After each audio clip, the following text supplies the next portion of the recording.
Howdy, everybody. I'm RJ Smith. I'm Ryan Dente. And this thing of ours is called Crazy News Reacts. Woohoo! Yes, we are here getting ready for a great episode. And Ryan, man, I told you earlier before the show in the green room that some of my buddies in the UFO field sent me some stuff today that is incontrovertible. No possible way anybody could say anything. It's all clear imaging. Amazing what these guys have. And I got some stuff also that was released by the Pentagon, and I have stuff from Pennsylvania State Police. So it's going to be really good, the disclosure. That's tomorrow night at 7 o'clock, folks. And then we're going to go ahead and piggyback News Nation and watch the disclosure program with the Navy SEAL or whatever guy is.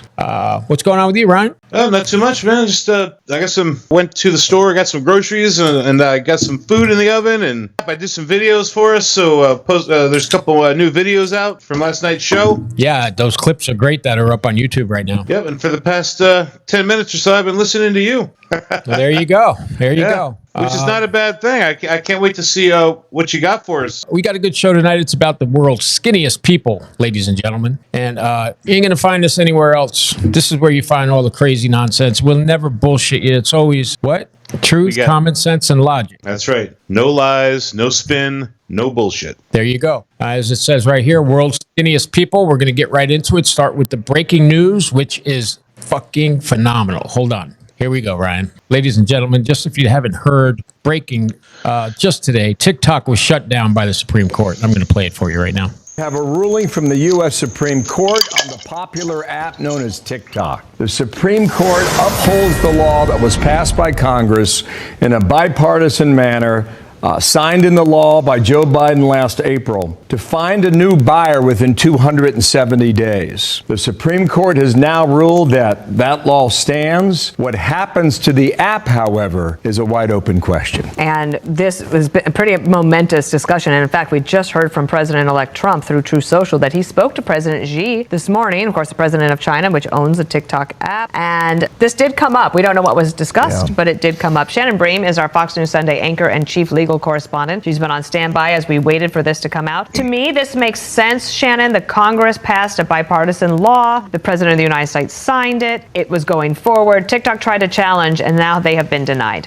Your thoughts? Yeah, and we just have this decision. It's a per curiam, meaning that there's no single author who signs off on it. The court is essentially speaking with one voice when they do that. They say this: there's no doubt that for more than 170 million Americans, TikTok offers a distinctive and expansive outlet for expression, means of engagement, and source of community. But Congress has determined that divestiture is necessary to address its well-supported national security concerns regarding TikTok's data collection practices and relationship with a foreign adversary. They say, listen, this doesn't violate First Amendment rights. And there's a big conversation when the hearing was held last week. ByteDance is a foreign entity. It does not have First Amendment rights. Why would it? TikTok is the U.S. entity, but they've got to separate under this law. So essentially what the court says with one voice is Congress passed this law, as you said, Dana. It passes muster, and now the ban will go in effect. Now, we know that both Presidents Biden and President-elect Trump have said they may not enforce it, and there is a provision within the law that says a president can delay this for 90 days if there is significant progress on a divestiture deal. Will President-elect try to argue that there is? He's having conversations. There are conversations with U.S.-based buyers who want to take a stab at this. Will that be enough to trigger that 90 days? Right. The 19th of January is 48 hours from now, and Chuck Schumer is telling Joe Biden, don't ban it. You'll look bad going out the door. And as you mentioned there, Shannon, Biden doesn't want to do it. Trump wants to find a buyer. The question is,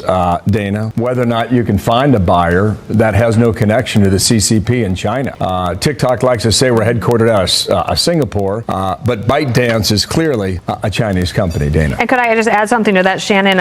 In the ruling, Gorsuch wrote this: speaking with and in favor of a foreign adversary is one thing. Allowing a foreign adversary to spy on Americans is another. There's the rub. I do think that Biden's not going to do anything. It's the hot potatoes, like, here, President-elect Trump, you take care of this. Do you think he'll be able to do the 90-day delay? I mean, it seemed like President Biden felt like there wasn't enough to be able to actually point to a significant amount of progress on a divestiture. It sounds like that was the decision within the current administration, that they couldn't legally actually claim that. So he would leave this alone, but not enforce it for the day or two. It happens on his watch. President Trump has got to be able to step up. This does give him leeway, this law, to show that deal is in progress. We've been talking about the fact that the CEO of TikTok is going to be at the inauguration. We know that President Trump feels like TikTok was a big part of his win in reaching a different generation. So he wants to try to salvage this. He said to protect First Amendment, to protect, businesses that operate 7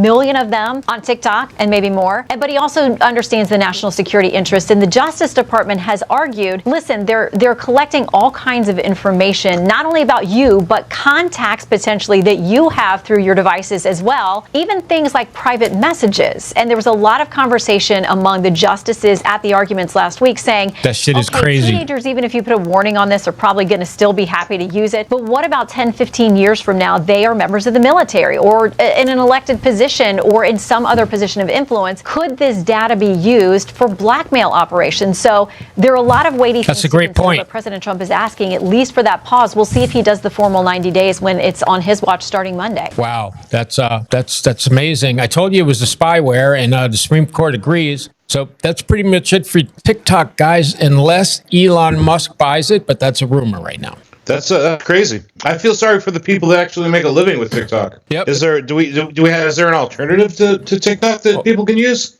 There's a couple things, but not as great as TikTok. The problem with TikTok, like they said, is that it's owned by the Chinese government and they're collecting data. And that's a very good point they made. I didn't think about that. But the kids today, they don't care. They'll go on there, right? They have nothing. But what if those kids end up being, FBI agents or judges, politicians? And then China has all this embarrassing stuff of them when they were kids. Yeah, I can see it, I personally would like to see Trump come into office and fix relations with China. We're two biggest economies, two biggest superpowers. We got to stop the bullshit and just get along.